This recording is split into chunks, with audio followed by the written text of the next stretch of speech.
Bienvenue dans la troisième séance de la formation sur les bases de données spatiales avec PostgreSQL et POSIX.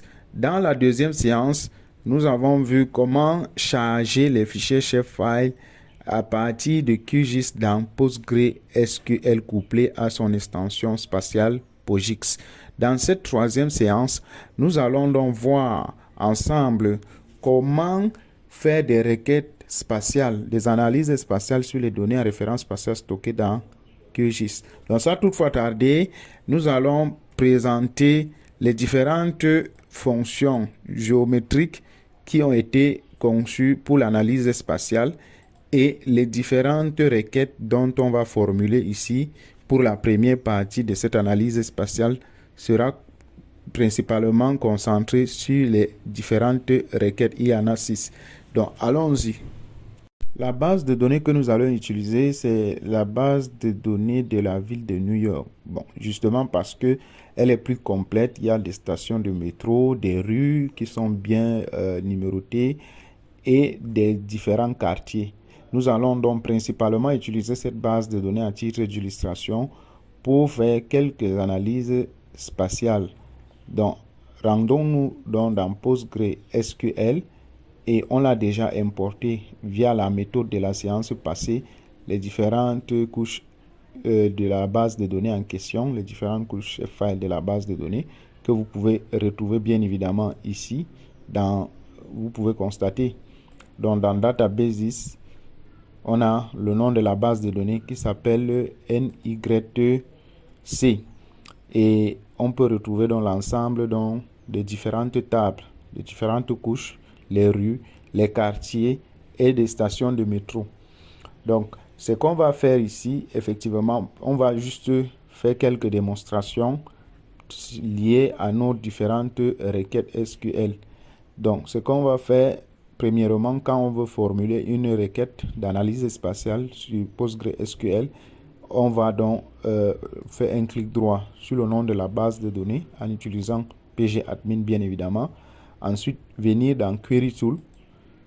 Et là, on obtiendra donc un champ où on peut saisir un ensemble de requêtes. Mais les requêtes sont déjà préparées, n'est-ce pas? On va donc les réutiliser. J'ai déjà formulé des requêtes.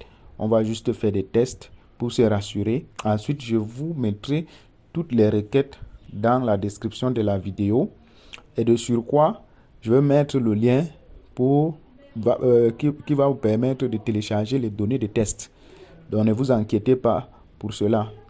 Donc, la première question concernant nos analyses spatiales, on va commencer par des analyses statistiques. La première question, c'est déterminer le nombre de stations de métro par quartier. La deuxième, la longueur en mètres de chaque rue du quartier Murray Hill.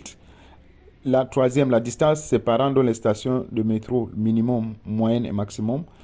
La quatrième, les stations de métro du quartier Fort Greene qui sont à moins de 500 mètres d'une rue. Et l'ensemble de toutes les stations de Final District qui sont donc séparées de 500 mètres l'une de l'autre. Et enfin, les quartiers qui possèdent plus de 10 métros. Donc, on va faire ces tests-là. Et pour chaque résultat, bon, pour les premiers résultats, les 3 premières questions concernent des analyses statistiques. Donc, ça va renvoyer juste des valeurs qu'on va visualiser. Mais pour les 3 dernières, ce sont des analyses spatiales qu'on va visualiser le résultat plutôt dans QGIS. Allons-y donc.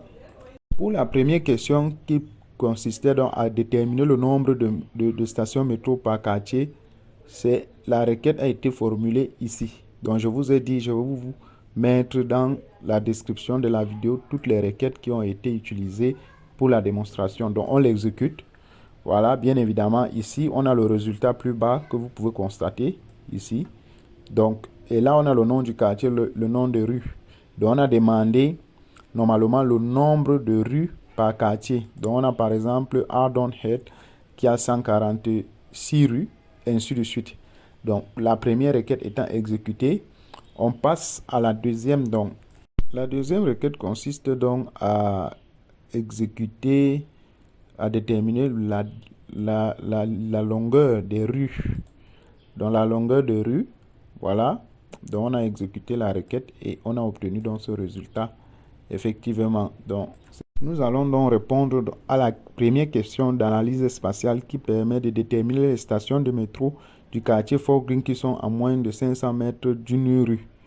Donc, le résultat de la requête nous a donné donc ceci. La requête qui nous permet de déterminer donc les stations de service qui sont à moins de 500 mètres d'une rue dans le quartier Fort Greene. C'est cette requête-là ici. Et le résultat dans QGIS nous a donné ceci. Donc, pour visualiser le résultat d'une requête spatiale dans QGIS, on vient justement dans couche, n'est-ce pas, ajouter une couche. Voilà, ensuite ajouter des couches POSIX. Et là, on fait connecter, on clique sur connecter parce que ça va charger. Et on va donc visualiser quel est le nom qu'on a donné à la requête. On va dire ces stations. Le nom qui a été donné à la requête, ces stations. Donc, on cherche ces stations ici. Voilà. Puisque ça va déterminer le quartier. Voilà. Je charge le quartier. Ensuite, ça va déterminer l'ensemble de toutes les stations qui sont à au moins 500 mètres d'une rue de ce quartier Fort Greene.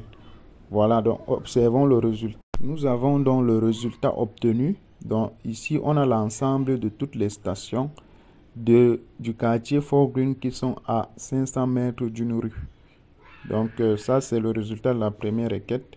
Maintenant, le résultat de la deuxième requête spatiale.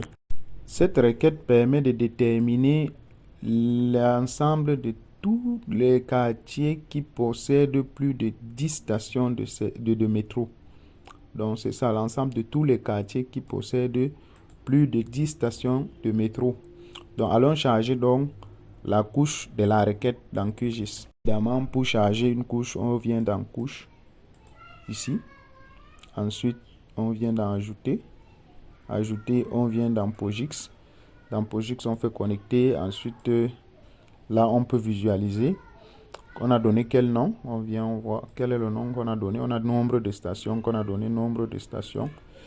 Et là, on peut bien évidemment voir nombre de stations. C'est ici.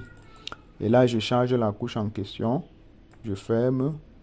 Je découche les couches précédentes liées aux requêtes précédentes.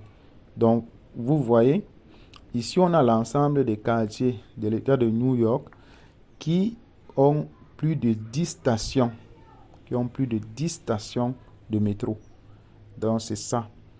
Merci d'avoir suivi la vidéo jusqu'à la fin. Mais comme je le disais tantôt, sachez qu'on peut faire beaucoup plus avec SQL pour les analyses spatiales. Donc, comme c'est la première partie, on se retrouve à la deuxième partie des analyses spatiales sur PostgreSQL avec le langage SQL, bien évidemment. Merci et à bientôt.